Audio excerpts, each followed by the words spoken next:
A huge hot topic in the golfing industry right now is how to shallow this club in transition. Now, yes, we need to shallow the club. However, there is a lot of misinformation out there, and actually this misinformation is causing amateurs to play worse golf.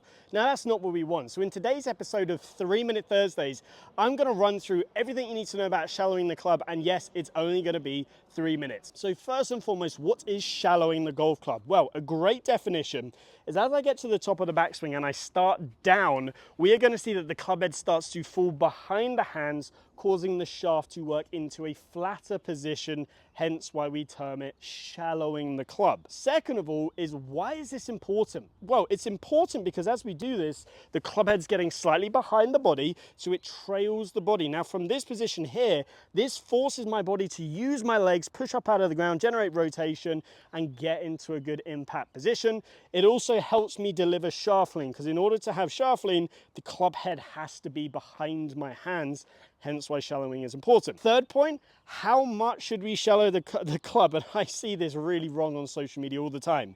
The amount of times I see coaches going to the top of the backswing and doing this. That's not what you're trying to do. And if you are trying to do that, you're not going to play better golf. I've been there, done that, made me play worse. I got away from it, played so much better.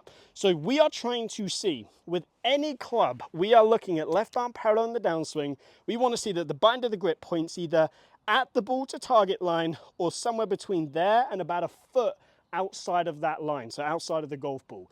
Anywhere in that zone is going to be perfect. Now, if you're inside of that zone, you're steep, and if you're outside of that zone, you're too shallow. So in those situations, you're going to have to make compensations to try and hit the ball. Now, why is it tour pros are really good at shallowing the club and you at home probably are struggling with it, hence why you clicked on this video? It's not because you don't know how to shallow the club.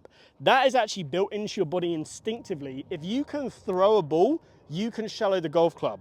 The reason you can't shallow the club is actually because your top of backswing structure is messing everything up. Now, yes, I see different body positions, but actually the biggest root cause issue is the fact that this trail arm gets stuck behind your body. When the elbow retracts and gets stuck behind the body and you sort of overswing this way, as you start down, that trail elbow then stays high because it can't lower.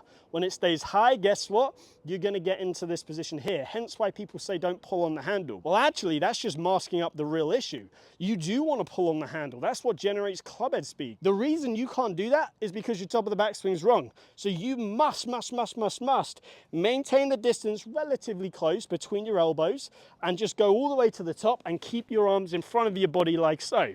Hence why that Tour Striker training aid, which is the ball between your arms, is so popular. And when golfers do that, often, guess what? They start to shallow the club pretty instinctively. Now, once you've done that, then you can use a little bit of those manipulations of feeling like the left forearm gently allows the club to shallow, feeling like you allow the club head to fall behind you, the wrist, whatever it might be, whatever manipulation you want to use, that's when then that can aid you. Look at your top of the backswing position, and I guarantee you the reason why you can't shallow it is going to be in that.